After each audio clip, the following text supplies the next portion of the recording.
So, hello everyone. I'm Jaemin from SIGCHI Laboratory of Seoul National University. Today, I'm going to present TouchPivot, an interactive interface for visual data exploration on tablet devices. So, information visualization is expanding its horizon to a wider audience. The two essential steps in visualizing data are to apply data transformation and create visual mappings. For example, suppose we have a small table with 4 rows. Here, I'm going to pivot the data by the gender column. Then, rows are grouped by the value on the gender column, and numbers are aggregated. After the data transformation, I can draw a bar chart by representing the sum of population using the length of bars. One of the most widely used interface for visualization construction is shelf configuration interfaces, such as PivotTable in Microsoft Excel, and Tableau, and Voyager 2, which was presented by Kenny just before my presentation.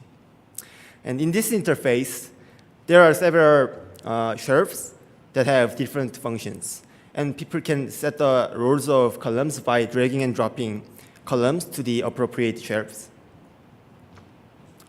However, the shelf configuration interfaces provide a large degree of freedom in tweaking data transformation and visual mappings. However, as pointed out previous study, novices who are not familiar with data exploration have trouble in exploiting such flexibility. And meanwhile, many previous studies found post-WIMP interactions, such as pen and touch interactions, can be more natural and direct when interacting with data. So we chose to bring in pen and touch interactions to help novices explore their data. More specifically, our goal was to answer the question, can we alleviate novices' hurdles in data exploration using pen and touch interactions? And here are 3 research questions that we focus on in our study. First, we wanted to design a pen and touch interface for visual data exploration, reflecting design guidelines that are presented by previous studies. Second, by having novices to use previous interfaces and ours, we wanted to identify the strengths and weaknesses of each interface type. Finally, based on our findings, we present guidelines and examples about future tablet interfaces for novices. This is the main TouchPivot interface. Let me show you a short demo. After loading the data, people can move their left thumb on a wedge-shaped area to rapidly pivot the data with each column. TouchPivot recommends possible visualizations on the bottom right as a preview. When they lifted their thumb, the bar chart moves up, and the data are pivoted by the selected column. I'm going to add another column named total. TouchPivot calculates the sum by default, so I'm going to change it to average by writing an A on the column header. Then I can browse alternative visual mappings through a swipe gesture. I can also change the pivoting column in the chart title, or see details of a bar on the table by tapping on the bar. Finally, I filter out the value through a strike-through gesture and copy the chart to the clipboard for later use.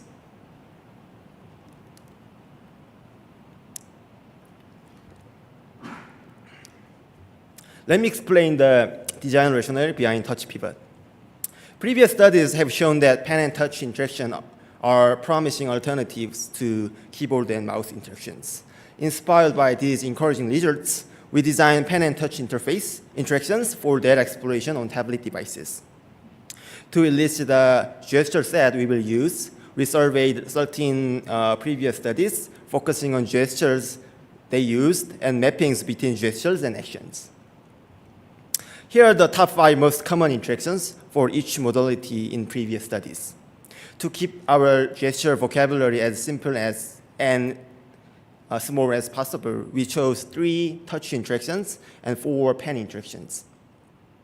We also surveyed which gestures are mapped to common actions in data exploration, such as filtering.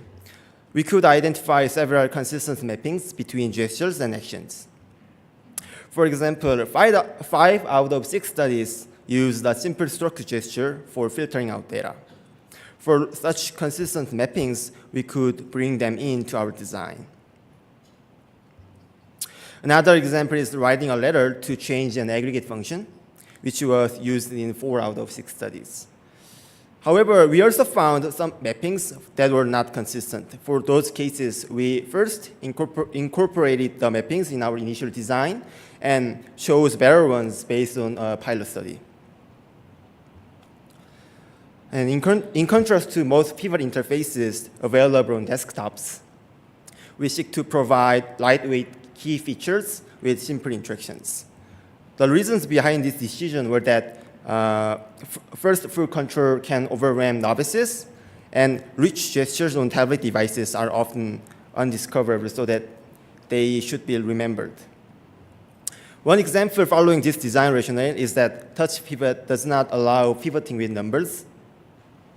And there might be a specific situation where people want to pivot the data with numbers deliberately, but such pivoting often is undesirable results and can confuse novices. So we keep people from doing such error-prone pivot transformations.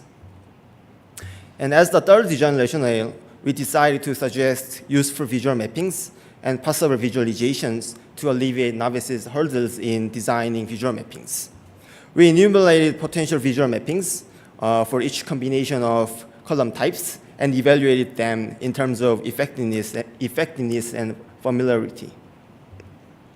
With a simple swipe gesture on a visualization, people can quickly go through alternative visual mappings that can be used for chosen columns. Finally, TouchPivot always shows transformed data in a table along with visualizations. This allows people to see the underlying data in visualization directly. In this video, the shape of the data table changes as the user switches the type of visualization. For example, when the user selects a scatter plot, the data table shows individual rows instead of aggregated rows. So that one visual element in the scatter plot corresponds to a single row in the table. We also use a consistent color encoding in both data tables and visualizations to show the link between the data attributes and visual elements. We also help novices understand how data are transformed using transition. In this video, when the user applies a pivot transformation by dragging up a chart, rows that have the same value on the pivoted column gather with transition. And when the user cancels the pivot by dragging down the chart, the aggregated rows are split back into individual rows. And finally, TouchPivot keeps the data tables and charts coordinated throughout all interactions, such as selection, filtering, and sorting. So with the initial design, we conducted a pilot study with 31 participants. We compared TouchPivot with PivotTable, a pivot interface of Microsoft Excel. We let participants use both interfaces for 2 hours and ask them to answer specific questions and freely explore the given data. The most important finding from the pilot study was that novices prefer to use traditional WIMP-style widgets for some tasks. For example, one WIMP widget that novices liked was a traditional filter list in PivotTable. Although they used our strike-through interaction, they found that the filter list was familiar and helpful in identifying filtered values. Another example of preferred WIMP widgets was a drop-down list for changing an aggregate function, which novices remembered and used well. So we decided to incorporate these two WIMP widgets in our design. After refining the initial design based on the pilot study, we conducted a user study. In the user study, we introduced an independent factory interface. We selected two of most popular pivot interfaces, PivotTable and Tableau, for comparison. We recruited 48 participants and used the between subjects design. So 16 participants were assigned to each interface. We gave two tasks to the participants, targeted analysis and open-ended exploration. The first task corresponded to use cases where people answer a specific data-driven question. We derived 6 questions on a movie data set and asked participants to find an answer for each question as fast and accurately as they could. The questions had 2 difficulty levels. 3 easy questions regarding 2 different columns, and 3 hard questions about 3 or 4 columns. And we measured the completion time and accuracy of answers.